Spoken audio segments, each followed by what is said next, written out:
Orlando के हालचाल। तो एपिसोड की शुरुआत होती है और हमें हनी, बैंगडोंग और जुई जुई को बताया जाता है, जिसे की मिस मंडे ने रोक लिया था और वो उनसे कहती है कि तुम तीनों ने कंट्रोल डिपार्टमेंट को चूज किया है। मैं तुमसे जानना चाहती हूँ कि क्या तुमने आपस में बातचीत करके इस डिपार्टमेंट को चूज किया है या फिर कोई और कारण है। और मिस मंडे की ऐसी बातें सुनकर जहाँ पर हमारा हनी कहता है कि मैं अपने सामने वाले दुश्मन को देखकर रीड कर सकता हूँ और इसके अलावा फ्यूचर में मेरे पास सोलाइस वाली अटैक वाली टेक्निक भी होगी, इसलिए मुझे लगता है कि जो डिपार्टमेंट मैंने चुना है वो मेरे लिए सही है। तो मिस मंडे भी हनी की बात समझती है और हनी से कहती है कि ठीक है। लेकिन फिर इतने में मिस मंडे की नजर बैंगडोंग पर जाती है, जो कि हमारे हनी के पीछे छुप रही होती है। और भाई मिस मंडे बैंगडोंग से कहती है कि तुमने इस डिपार्टमेंट को क्यों चुना है। तो इस बात पर बैंगडोंग मिस मंडे से कहती है कि मेरा अटैक और डिफेंस बहुत ही अच्छा है, अगर मैं मेरे अटैक को पूरी तरह से कंट्रोल कर पाती हूँ तो ये मेरे लिए बहुत ही अच्छा होगा। और मुझे ऐसा लगता है कि मेरे में अटैक से सामने वाले को मैं कंट्रोल भी कर सकती हूँ, इसलिए मुझे लगता है कि मेरे लिए कंट्रोल ब्रांच बहुत ही अच्छा होगा। तो यहाँ पर बैंगडोंग से मिस मंडे कहती है कि मुझे बेवकूफ मत बनाओ, ये फॉर्म लो और अपना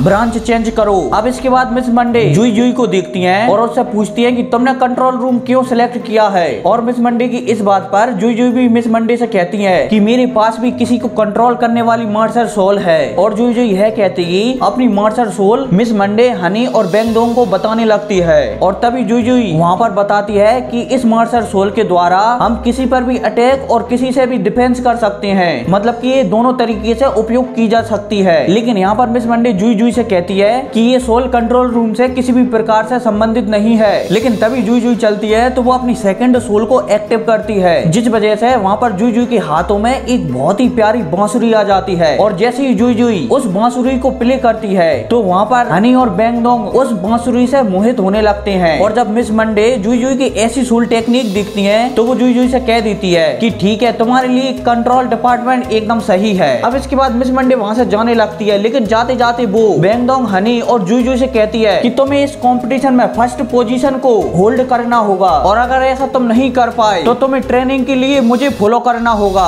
और तुम सबको इस बात का पता है कि मेरी ट्रेनिंग बहुत ही हार्ड होती है, और इसके अलावा ये कदम तुम्हारे लिए ऐसा कदम है जो तुम्हें भविष्य में बहुत ही ज्यादा लाभ देगा। लेकिन इस पर हमारा हनी कहता है कि मैं मेरी ट्रेनिंग के लिए आपको ही फॉलो करूंगा। लेकिन हनी की इस बात पर मिस मंडे कहती है कि तुम्हें पता है कि मेरी ट्रेनिंग कितनी ज्यादा हार्ड होती है। और यह कहती है मिस मंडे वहां से मुस्कुराते हुए चली जाती है। अब इसी के साथ सीन शिफ्ट होता है और हमें बाहर का सीन बताया जाता है, जहाँ पर जुई जुई बैंगडोंग से कह रही होती है कि मैं तुमसे कुछ बात करना चाहती हूँ। लेकिन बैंगडोंग जुई जुई से कह देता है कि मेरे पास अब समय नहीं है, मुझे कल की कॉम्पिटिशन के लिए तैयारी करनी है। और यह कहती है बैंगडोंग हनी के साथ वहां से चली जाती है। लेकिन आगे चलकर हनी बैंगडोंग से कहता है कि मुझे लगता है कि जुई जुई तुम्हें पसंद करने लगी है, उसके दिल में तुम्हारे लिए कुछ है। लेकिन यहाँ पर बैंगडोंग हनी से कहता है कि हमें अभी स्कूल होमवर्क के बारे में बात करना चाहिए, ना कि ये फालतू चीजों के बारे में। और इसी बात के साथ बैंगडोंग यहाँ पर टॉपिक बदल देती है और कल के कंपटीशन के बारे में बात करने लगती है। लेकिन तभी बैंगडोंग हनी से बात करते करते हनी से कह देती है कि कल हमारा एक मैच है, जिसे सुनकर हनी वहाँ पर एक बार और बैंगडोंग से पूछता है कि हमारा मैच कब है। तो इस बात पर बैंगडोंग भी कहती है कि हाँ, हमारा मैच कल है। लेकिन तभी हनी चलता है तो वो बैंगडोंग का हाथ पकड़कर दोबारा जियो जियो के पास ले आता है और फिर वहाँ पर जियो जियो से कहता है कि हमारा मैच बहुत ही जल्द होने वाला है, इसलिए हमको थोड़ी बहुत ट्रेनिंग कर लेना चाहिए। अब यह कहती है सीन शिफ्ट होता है और हमें बैंगडोंग, जुई जुई और हनी ट्रेनिंग करती हुई बताए जाते हैं, जो कि वहाँ पर लगातार ट्रेनिंग कर रहे होते हैं। लेकिन बहुत देर तक ट्रेनिंग करने के बाद वो तीनों थक जाते हैं, इसलिए वो वहीं पर आराम करने लगते हैं। अब इतने में जुई जुई हमारे हनी से कहती है कि तुम्हारी टेक्निक तो बहुत ही ज्यादा औसम है, मुझे लगता है कि तुम्हारी टेक्निक की सहायता से हम बहुत ही जल्द सामने वाली टीम को हरा सकते हैं। लेकिन जुई जुई की इस बात पर हमारा हनी कहता है कि हमें सामने वाली टीम को बिल्कुल भी कमजोर नहीं समझना चाहिए, क्योंकि वो हमारे भी सीनियर है, इसलिए हमको यहाँ पर पूरा 100 में से 100 देना होगा। लेकिन तभी सीन शिफ्ट होता है और हमें तांग्या और बीबी को बताया जाता है, जो कि यहाँ पर हनी को ढूंढते हुए आ गए हैं। और तभी बेबी हनी से कहता है कि कल से इस कंपटीशन में पार्टिसिपेट करने के लिए रजिस्ट्रेशन भी शुरू हो जाएगा। लेकिन तभी वहाँ पर तांग्या चलती है तो वो हनी को एक पोटली दे देती है और हमारे हनी से कहती है कि तुम कंपटीशन को जीतने के लिए इनका उपयोग कर सकते हो।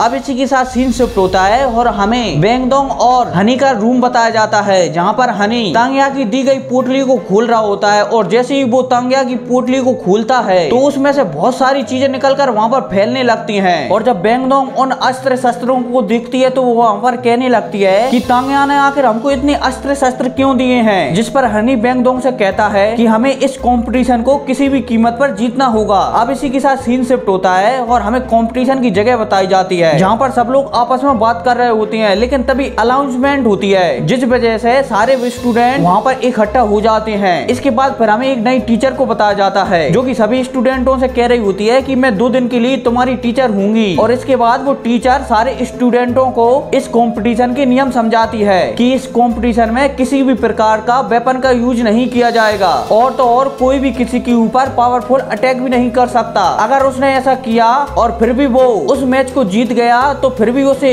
गधा ही माना जाएगा और इसके अलावा उसे पनिश भी किया जाएगा। अब वो नई टीचर सारे नियम समझाने के बाद मैच को शुरू कराती है और पहला मैच क्लास 3 के स्टूडेंट और क्लास 1 के स्टूडेंट हनी बैंगडोंग और जुई जुई के बीच होने वाला था। अब इसी के साथ टीचर इनको फाइट करने का आदेश देती है। जैसे ही टीचर यहाँ पर इनको फाइट करने के लिए कहती है तो सभी अपनी अपनी मार्शल सोल एक्टिव कर लेते हैं और भाई हम बैंगडोंग को देखते हैं जो कि अपनी बटरफ्लाई मार्शल सोल को एक्टिव कर लेती है और वहीं जुई जुई भी अपनी कड़ाई वाली सोल को एक्टिव कर लेती है। अब इसके बाद सामने वाली टीम को बताया जाता है जिनके पास एक सोल थी, लेकिन वो एक सोल भी उनकी बहुत ही ज्यादा पावरफुल थी। अब इसी के साथ 2 सामने वाली टीम के बंदे हमारी बैंगडोंग पर हमला करते हैं, लेकिन बैंगडोंग उन दोनों स्टूडेंटों के हमलों को बहुत ही आसानी से डॉज कर देती है। लेकिन वे दोनों स्टूडेंट बहुत ही भयानक थे, इसलिए वो दोबारा से हमारी बैंगडोंग पर पावरफुल हमला करने लगते हैं। और जब हनी उन दोनों स्टूडेंटों को बैंगडोंग पर ऐसा हमले करते हुए देखता है तो वो अपनी स्पिरिट सोर्स डिटेक्शन टेक्निक को एक्टिव कर देता है, जिस वजह से बैंगडोंग वहाँ पर दोनों स्टूडेंटों के हमलों को बहुत ही आसानी से डॉज कर देती है और तो और उन्हें उठाकर उसी लीडर की मूल पर फेंक देती है। अब इतने में लीडर चलता है तो वो भी उन दोनों स्टूडेंटों को वापस से खड़ा करता है, मतलब कि अचपरी झेलता है और दोबारा से बैंगडोंग की ओर हमला करने के लिए कहता है। और जब बैंगडोंग दोबारा से उन स्टूडेंटों को अपने पास आता हुआ देखती है तो वह अपनी बटरफ्लाई टेक्निक को भी एक्टिव करती है, जिस वजह से वो दोनों स्टूडेंटों को बहुत ही बुरी तरह से धूल आकर नीचे फेंक देती है। और जब वो दोनों स्टूडेंट अपनी लीडर में जानकर लगते हैं तो लीडर भी मैदान से बाहर हो जाता है और इसी के साथ हमारा हनी बैंगडोंग और जुई जुई ये मैच जीत जाते हैं। और वहीं टीचर भी अनाउंस कर देती है कि इस मैच के विनर क्लास 1 की टीम है। अब इसी के साथ सीन शिफ्ट होता है और हमें पार्टी करने का सीन बताया जाता है जहाँ पर हमारे हनी की ओर से बैंगडोंग और जुई जुई को पार्टी दी गई थी। और वहीं जुई जुई बैंगडोंग से कह रही होती है कि इस बार तो तुमने मुझे अटैक करने का मौका ही नहीं दिया, अगली बार मैं जाऊंगी सबसे पहला अटैक करने के लिए। और वहीं बैंगडोंग भी जुई जुई से कह देती है कि ठीक है, मैं कोशिश करूंगी कि अगली बार तुम्हें भी अटैक करने का मौका मिले। लेकिन ये सब ऐसी यहाँ पर बात कर ही रहे थे तभी वहाँ पर एक लड़की आ जाती है और ये वही लड़की होती है जिसने कुछ दिनों पहले हमारे हनी और बैंगडोंग पर हमला किया था। और ये लड़की बैंगडोंग और हनी से कह रही होती है कि मुझे तुम दोनों से अकेले में बात करनी है। तो बैंगडोंग और हनी भी मान जाते हैं और अकेले में बात करने के लिए चले जाते हैं। अब इसी के साथ सीन शिफ्ट होता है और हमें एक नई जगह बताई जाती है जहाँ पर इस लड़की ने इन्हें जख्मी किया था, मतलब कि जख्मी करते करते रह गई थी। अब यहाँ पर हनी इस लड़की से कहता है कि मैं तुम्हारी किस प्रकार से मदद कर सकता हूँ। तो ये लड़की भी हमारे हनी से कहती है कि मैं जानती हूँ कि तुम मुझे पहचान गए हो, लेकिन उस दिन मैंने तुम पर हमला किया था तो तुम्हें किसी आइस मास्टर ने बचा लिया था, तो मैं तुमसे जानना चाहती हूँ कि वो आइस मास्टर कौन है। और इसी के साथ वो लड़की अपनी शक्तियों का प्रेशर हनी और बैंगडोंग पर देने लगती है और हनी और बैंगडोंग से पूछने लगती है कि मुझे उस मास्टर के बारे में बताओ, वो मुझे कहाँ पर मिलेगा, क्योंकि वो मेरे लिए बहुत ही जरूरी है। और उस लड़की की इस बात पर वहाँ पर बैंगडोंग कहती है कि हमें पता नहीं था, तुम्हारे अटैक के कारण हम वहाँ पर बेहोश हो गए थे और आखिरकार वो कौन था जिसने हमें बचाया था। लेकिन वो लड़की बैंगडोंग की बात पर विश्वास नहीं करती और अपनी शक्तियों को बढ़ाती है और फिर इसी के साथ साथ वो अपनी सोल एम्परर पावर को भी एक्टिव कर लेती है, जिस वजह से वहाँ पर बैंगडोंग और हनी पर उस पावर का बहुत ही तगड़ा प्रेशर आने लगता है। और फिर क्या इसी के साथ ये एपिसोड खत्म हो जाता है। तो मिलते हैं अगली वीडियो में, तब तक टेक केयर एंड